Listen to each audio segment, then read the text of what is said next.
HIMTV people!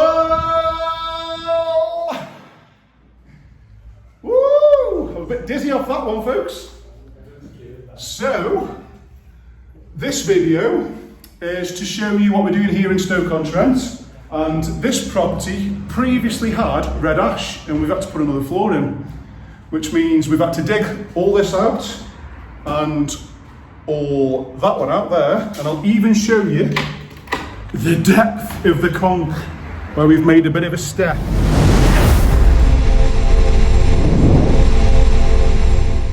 So as you can see, fresh concrete all the way down there. That's obviously going to have some sort of finish on there. Red ash, it's a common thing here in Stoke where they would take the byproducts from their coal mining. So it would be off the slag heaps, and it'd be like a byproduct called red ash, and we'd use it as hardcore as builders back in the day. And what it'd do is it'd go down as to replace what we call the hardcore now, or the MOT, and this would go inside the floor before they put all the muck over it and stuff, all the suspended floors and all the parquet tiles and stuff, or the minton tiles. It's quite a common thing. The problem that you've got with it is depending where the water table is or where the moisture content is. So when it's compact and it's under the ground, it's absolutely fine. But when it comes in contact with moisture, it then sort of expands and it creates a gas. And when the gas forms, it needs somewhere to go. And then you'll commonly find the floor, when you're walking in there over the carpets or whatever else, is like big long cracks and splits. And it's where the gas is coming up to try and escape, and it takes the floor with it. So this was previously one. So as you can see, these new concrete floors, we've had to dig it out, put some DPM in, some stone, some sand blinding, a bit of insulation, and then some screed. And there's dairy milk. The way you move makes me wanna know your name. The way you talk makes me wanna play this game. Let's give him a tickle just there. So, yes, this has all been dug out, so I'm going to put some pictures up now. Cha-ching!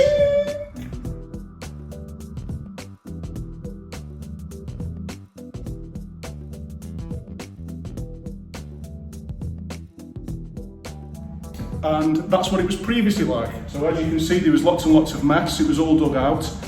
Whilst we were actually doing that, we've done some other things, and she's actually turned into a full refurb. So, another good thing about working with us in Stoke is we can actually get you council grants. So the front and the back facing walls of this terraced house, we've actually put insulation in there. So we've upgraded the U value with a grant. So we've actually got the investors some extra money there. So we'll take a bit of pass on the back to that one. And we hang on. Dairy Milk wants to speak.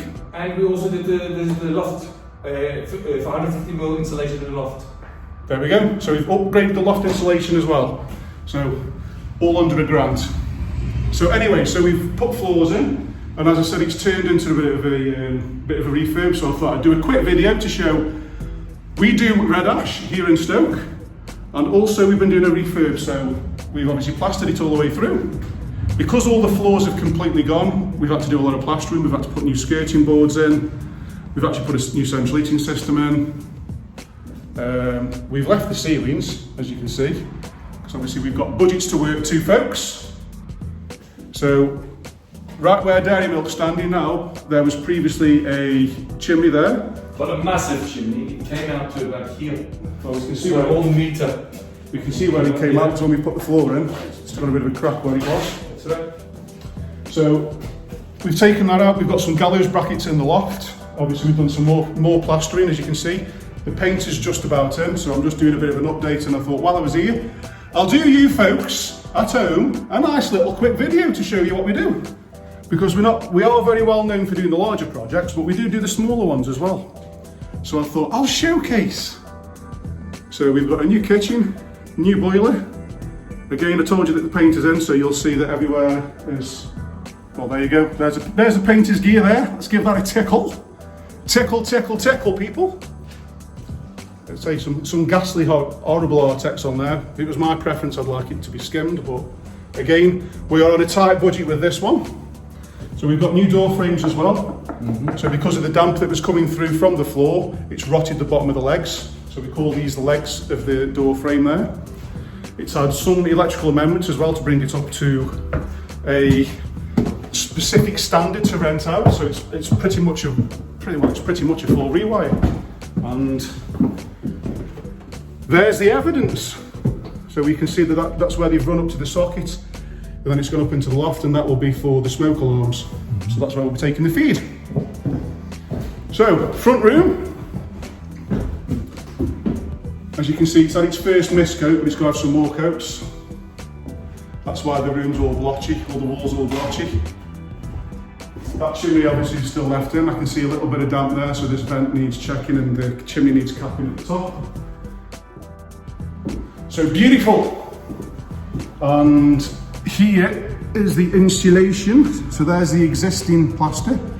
There's a gap. So this has been what we call dot and dabbed, and it's also got some mechanical fixings, which means it's been screwed as well. And this is the insulation. And then there's a plasterboard. So there's a bit of proof that we've done what we said. So if you can tap on it, you'll feel it's relatively hollow. But then that's obviously because the insulated plasterboard is on there. And as I've said before, we got a grant for that for the investor. So it didn't cost him many pennies. It saved him some pennies. And we did the same here. We say the plasterboard on here as well.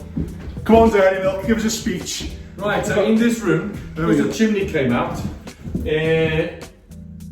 all this had to be new plasterboard over here, but because the council said because they've got next door, we didn't have to put insulated plasterboards up here, but they did want it on this wall here, because obviously this is outward facing. So again, 330mm insulated plasterboards is on this wall here.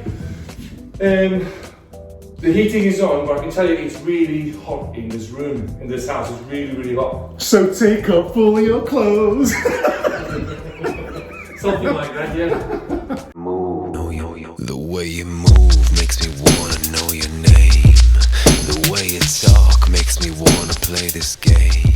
So just to sort of take into a bit more detail, so the reason, so this wall here where we're taking the chimney out is a party wall, so this is the wall that connects us to next door, and the reason that we don't need to thermally upgrade the values, well, under the regs, is because obviously next door are going to have the heating on, so then the heat's going to transfer into here, and so is this way, vice versa. So it's always good practice. But the place in the house where you're going to lose all the heat is obviously on the external walls, because when the heat goes out of that wall, it just goes into the atmosphere and it's a waste. So the internal walls you can get away with because the heat's just going to transfer into next door, but if they've got the heating on, then obviously it's going to transfer back, so it's going to sort of cancel itself out. So that's the reason. There's a little bit of detail there as to why. Obviously the best practice is to try and insulate it all completely, because then each room's individual and you've got like a thermal envelope all the way around. But again, budget specific and criteria from the grant, that's that. So that's the reason why. So it's always the exterior walls. And into the bathroom, we haven't got a light bulb, but it's now getting dark. That's why we're wearing the high vis. Yeah, so you can see us. Well, hierdie muur is ook insulated plasterboard, so al hierdie mure is ook geïnsuleerd. So al hierdie is ook so dit gaan lekker warm wees hier binne. So as iemand kom bad of hy protocol maak, is dit baie lekker hier binne. For those of you who don't understand, what this means is that because this is an outside wall, there's nothing that connects this wall to the outside. Like another house, like you've had in the previous room, this had to be insulated. The council wanted that, but also this bit here. And because this is the chimney, they've also asked us to port this out as well. And that's what we did in this room. And there we go. But because it was in this tight budget, you want to show them the toilet? Oh yeah. We've actually been requested to keep this. Mm-hmm. So can you imagine that being going out to the tenants for the sake of 50 odd quid? Tight, very tight. It's just how we like it. So there we go. So that's us, HIM in Stoke. We're builders. So we've just like I say, it's a little quick video tour to show you we've just dealt with some red ash, some thermal upgrades. We've just done a very quick buy-to-let refurb. It's very, very simple, quite low budget. So if you need any help in Stoke, get in touch. 01782 436 490. And comment on the comments below if you've got anything to say, people. And that's it from us. See you later.